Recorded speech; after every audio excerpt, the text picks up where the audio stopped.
నమస్కారం గురుగారు. నమస్కారం. గురుగారు, ధనుసు రాశి వారికి వచ్చేసి అక్టోబర్ మాసంలోని మరి వీరికి ఎలా ఉండబోతుంది, అలాగే మనం ముఖ్యంగా చూసుకున్నట్లయితే వీరి యొక్క గ్రహస్థితి అనేది ఏ విధంగా ఉంది, మరి వీరికి శుభ అశుభ ఫలితాల గురించి అయితే మాకు ఒక్కసారి తెలియచేయండి గురుగారు. తప్పకుండా అమ్మ. ఓం శ్రీ గురుభ్యో నమః. అక్టోబర్ నెలలో ధనుస్సు రాశి వాళ్ళ యొక్క గ్రహ ఫలితాలు ముందుగా తెలుసుకునే ముందు గ్రహాలు ఏ రాశుల్లో ఉన్నాయో మనం తెలుసుకొని ఆ తర్వాత ఫలితాలు చెప్పుకోవడం చాలా మంచిది. వృషభంలో గురువు, మేనంలో రాహు, కుంభంలో శని, కుజుడు కర్కాటకంలోను, కన్యలో కేతువు, తులలో బుధుడు, రవి కన్యా తులారాశుల్లో సంచారం చేయటం, తులా వృశ్చిక రాశుల్లో శుక్రుడు యొక్క సంచారం. ఇది ఈ గ్రహస్థితి అనేది. ధనస్సు రాశి వాళ్ళకి ముఖ్యంగా ఏకాదశ స్థానంలో రవి యొక్క సంచారం వల్ల ఉద్యోగంలో అనుకూలంగా ఉంటుంది. ఉద్యోగ భద్రత, ప్రతి పని కూడా చిన్న చిన్న ఆటంకాలు జరుగుతుంటాయి, కానీ ఆటంకం లేకుండా చిన్న ఆటంకాలు జరుగుతూ పనులు సంపూర్తి అయ్యే అవకాశాలు ఎక్కువగా ఉంటాయి. దీని తర్వాత మొట్టమొదటి అక్టోబర్లో ఫస్ట్ వీకు, సెకండ్ వీకు శుక్రుడి యొక్క బలం వల్ల వివాహ సంబంధాలు కుదరటం, వాహనాల ప్రయాణాలు చేయటం, ఎవరైతే వివాహ సంబంధాలు వెతుకుతున్నారో గత కాలంలో కాని వ్యక్తులకు కూడా వివాహ సంబంధాలు అమలు కావటం, ప్రతి పనిలో కూడా విజయం సాధించటం, వాళ్ళు చేసే ప్రతి ప్రయత్నం కూడా సఫలీకృతం అవుతుంది. బంగారు ఆభరణాలు, విలువైన వస్తువులు, అలానే దుస్తులు కొనుగోలు చేయటం, ఉద్యోగ భద్రత అనేది బాగా ఎక్కువగా ఉంటుంది. ఉద్యోగ భద్రతతో పాటు అష్టమ స్థానంలో కుజుడు యొక్క ప్రయాణం వల్ల, కుజుడు ఉండటం వల్ల కూడా ప్రయాణాలు చేసేటప్పుడు కొంత ఆతృత సమస్యలు ఉత్పన్నమవుతూ ఉంటుంటాయి. అంటే ఉత్పన్నమవుతున్నాయంటే భూ సంబంధమైన వ్యవహారాల్లో కానీ కోర్టు సమస్యలు ఇంకా వెంటాడుతూనే ఉంటాయి వీళ్ళకి. కానీ శుక్రుడి యొక్క బలం వల్ల, బుధుడి యొక్క బలం వల్ల వ్యాపారం చేసుకోవచ్చు. నూతన వ్యాపారాలు, సకల సిరి సంపదలు కలగటం, ధనధాన్య లాభం కలగటం, ధైర్య సాహసాలు పెరగటం, కుటుంబంలో ఆరోగ్యపరంగా ఇబ్బందులు లేకుండటం, ఆర్థిక లాభాలు, నూతన వస్త్రాలు, ఆభరణాలు కొనుగోలు చేయటం, విద్యుత్ పరికరాలు, మిషనరీ వాహనాలు కొనుగోలు చేయటం, రావాల్సిన బాకీలన్నీ కూడా రావటం, వాళ్ళు ఏదైతే బాకీలు, మొండి బాకీలుండి మాకు వసూలు కావట్లేదనుకునే వ్యక్తులు కూడా ఇంటి దగ్గరికి వచ్చి ఆ బాకీలు ఇచ్చే అవకాశాలు ఉండటం. అంటే రుణ బాధలు తగ్గిపోతూ ఉంటాయి వీళ్ళకి.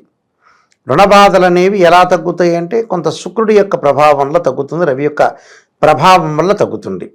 అంటే మొదటి 15 రోజుల పాటు అనుకూలంగా ఉంటుంది. అలానే చతుర్థ స్థానంలో రాహు యొక్క సంచారం వల్ల తల్లి యొక్క ఆరోగ్యం, అలానే వాహనాలు కొనుగోలు చేయాలని షాప్ వరకు వెళ్ళి కూడా వాహనాలు కొనుగోలు చేయలేకపోవటం, విద్యార్థులకు కొన్ని ఇబ్బందికరమైన వాతావరణం గురువు వల్ల, చదువు పట్ల ఆసక్తి చూపించలేకపోవటం, ఆసక్తి చూపించాలి. దాని ద్వారా కొంత ఇంటిలో కుటుంబం ఆనందం కూడా కలిగే అవకాశాలు ఉంటాయి. కాబట్టి ఉద్యోగ ప్రయత్నాలు అయితే సఫలీకృతం అవుతాయి. నిరుద్యోగులకు ఉద్యోగ అవకాశాలు వస్తాయి. సరైన మార్గంలో, సరైన సమయంలో సరైన నిర్ణయం తీసుకోకపోవటం తప్పు. అనేక మార్గాల్లో ఆదాయంలోకి వెళ్ళాలని ఆలోచన చేస్తుంటారు, కానీ కొన్ని నూతన వస్త్రాలు, ఆభరణాలు కొనుగోలు చేయటం, దాంతోపాటు శత్రు జయాలు, వ్యవహారములు, సంఘంలో గౌరవ ప్రతిష్టలు, శుభవార్తలు, ప్రియమైన వారి యొక్క మాటలు, నూతన వ్యక్తుల ద్వారా పరిచయాలు, ధనధాన్య వృద్ధి, ఉద్యోగ ప్రయత్నాలు కూడా సఫలీకృతం అవుతాయి. కానీ చికాకులు, అలసట ఇవన్నీ కూడా ఏర్పడుతుంటాయి వాళ్ళ గ్రహస్థితి వల్ల. అంటే ఇవన్నీ ఏర్పడటానికి కారణం ఏంటంటే కొంత బుధుడి యొక్క ప్రభావం ఉంటుంది వీళ్ళకి. అంటే బుధుడి యొక్క ప్రభావం అంటే బుధుడు కొంత మంచి చెడు మిశ్రమాల్లో ఉన్నాడు. అంటే ధనుస్సు రాశి వాళ్ళకి ఏకాదశ స్థానంలో బుధుడు మంచివాడే, కానీ ఏకాదశ స్థానంలో రవి కూడా మంచివాడే.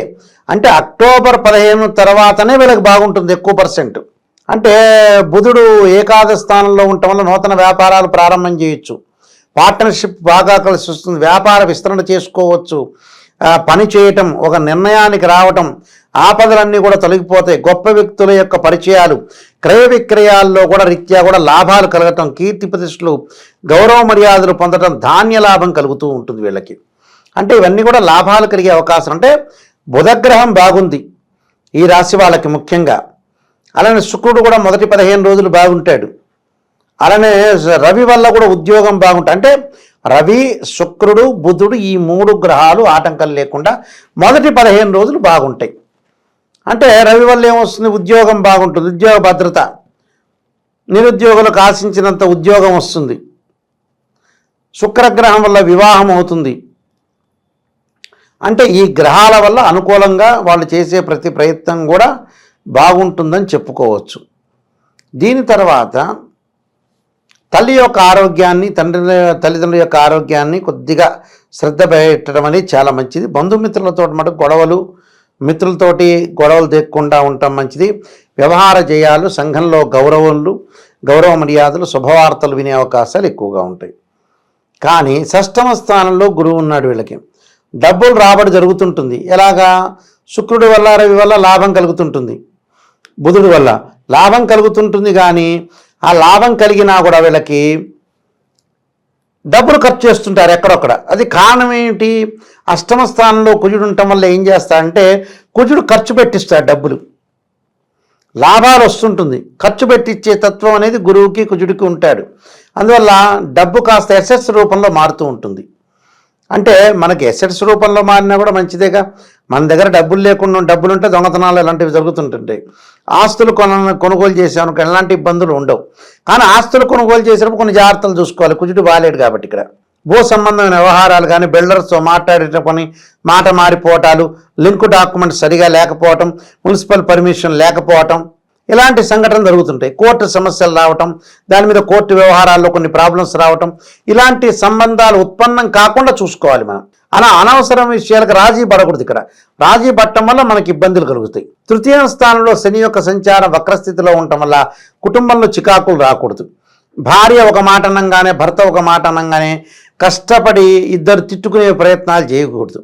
తిట్టుకోవడం కూడా కష్టపడే ప్రయత్నం చేస్తుంటారు వీళ్ళు జనాలు.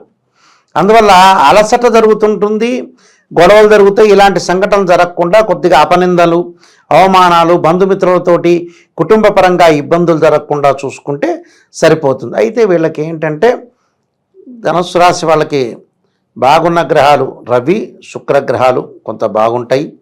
దాని తర్వాత కేతు మిశ్రమైన ఫలితాన్ని ఇస్తాడు. అంటే ఈ 3 గ్రహాలు కొద్దిగా బాగుంటాయి, మిగతా గ్రహాలు కొద్దిగా మధ్య రకంగా ఉంటాయి. కాబట్టి దాని యొక్క పరిహారాలు చేసుకొని ముందుకు వెళ్ళాలమ్మా. ఓకే గురువుగారు, మరి ధనుసు రాశి వారి వచ్చేసి ఏంటంటే ఈ అక్టోబర్ మాసంలోని వారికి ఇంకా మెరుగైన ఫలితాలు కావాలి అనుకున్నా కానీ, లేదంటే అనుకున్న పనులు సమయానికి అవ్వాలి అంటే ఎటువంటి పరిహారం చేసుకుంటే బాగుంటుంది అంటారు? ఆరోగ్యం కాపాడుకోవడానికి శరీరే జర్జరీభూతే వ్యాధిగ్రస్తే కలేబరి ఔషధం జాహ్నవీతోయం వైద్యో నారాయణహరి మంత్రాన్ని, శని యొక్క దోషం పోవటానికి శనికి నల్లని ద్రాక్షారసంతో అభిషేకం చేయటం, శివుడికి తైలాభిషేకం చేయటం, రుద్రగాయత్రి మంత్రాన్ని ప్రతిరోజు అవసరం లేదు, సోమవారం రోజున పఠించడం. అక్టోబర్ మాసంలో తత్పురుషానిదే మహాదేవాయ ధీమే తన్నో రుద్ర ప్రచోదయాత్ అనే మంత్రాన్ని, గకార అష్టోత్తరంతో గణపతి యొక్క ప్రార్థన, అంటే ఓం గం గణపతియే నమః అనే మంత్రాన్ని కానీ, లేకపోతే అక్టోబర్ మాసంలో వచ్చే సంకష్టహర చతుర్థి వ్రతం రోజున వ్రతం చేయటం, అంటే జీవితానికి విఘ్నం లేకుండా ధనాదాయం బాగా పెరగటానికి గణపతి దగ్గర కూర్చొని సంకష్టహర చతుర్థి వ్రతం రోజున మమ సంకట విమోచనాయ ఏ ఓం హేరంబ గణపతియే నమః అనే మంత్రాన్ని చక్కగా చదువుకోవటం. దాంతోపాటు యక్షాయ కుబేరాయ వైశ్రవణాయ ధనధాన్యాధిపతే ధనం ధాన్యం సమృద్ధిమే దేహిమే దాపై స్వ అనే మంత్రాన్ని చక్కగా చదువుకోండి. చక్కగా చదువుకోవటం వల్ల మంచి జరిగే అవకాశం ఉంటుంది. భగవంతుడి యొక్క ఆరాధన చేయండి, బద్ధకంగా కూర్చోవద్దండి. పని చేయండి, ఏ పనికి డబ్బులు ఖర్చు పెట్టాలో ఆ పనికి డబ్బులు ఖర్చు పెట్టండి. 50% మన చేతుల్లో ఉంటుంది, 50% పై చేతుల్లో ఉంటుంది. ఇది మటుకు విశ్వసనీయంగా చాలా జాగ్రత్త గుర్తుపెట్టుకోండి. ఎందుకంటే అమ్మ చాలామంది పొరపాటు పడేది ఏంటంటే ఇంట్లో శుభ కార్యక్రమాలు జరగకపోవటానికి ఫస్ట్ రీజన్ ఏంటంటే ఏ మ్యారేజ్ బ్యూరోకో డబ్బులు కట్టలేకపోవటం, కరెక్ట్గా జాతకం చూపించుకోలేకపోవటం, నెగ్లెక్ట్ చేయటం, వెళదానులే అనుకోవటం, ఆ మ్యారేజ్ బ్యూరోకి అంత దూరం ఎందుకు వెళ్తాం అనుకోవటం, ఈ డబ్బులన్నీ కూడబెట్టిన డబ్బులన్నీ వాడు నెత్తి మీద పోయటం, వాళ్ళ ఆస్తుపాస్తులు కొనుక్కోకుండా, కొంతమంది బ్యాంకుల్లో కూడా డబ్బులు పెట్టుకొని పెళ్లి చేయాలని ఆలోచనలు ఉంటారు. చివరికి ఏ వడ్డీ వాడో కనపడితే ఇంట్రెస్ట్లకు ఇవ్వటాలు, వాడు పారిపోవటాలు, ఐపీ పెట్టుకోవటాలు, ఇవన్నీ 50% మన చేతుల్లో ఉండి అనవసరంగా మనం దేవుణ్ణి తిడుతుంటాం. దేవుడుగా తిట్టేది, లేకపోతే మనకి ఇబ్బంది పడతాం. డబ్బు ఉన్న వాళ్ళు కూడా ఇబ్బంది పడుతుంటారు. అది వాళ్ళ స్వయంకృత అపరాధం అని అర్థం. కానీ చాలా జాగ్రత్తగా జీవితాన్ని మలుచుకోవాలి. కరెక్ట్ రోడ్ మ్యాప్ ఏందని చూసుకుని ముందుకెళ్తే జీవితం అనేది కరెక్ట్గా సాధించుకోగలుగుతారు. ఓకే గురువు గారు, ధనుసు రాశి వారికి వచ్చేసి అక్టోబర్ మాసంలోనే ఎలా ఉండబోతుందో తెలియజేశారు. ధన్యవాదాలు గురువు.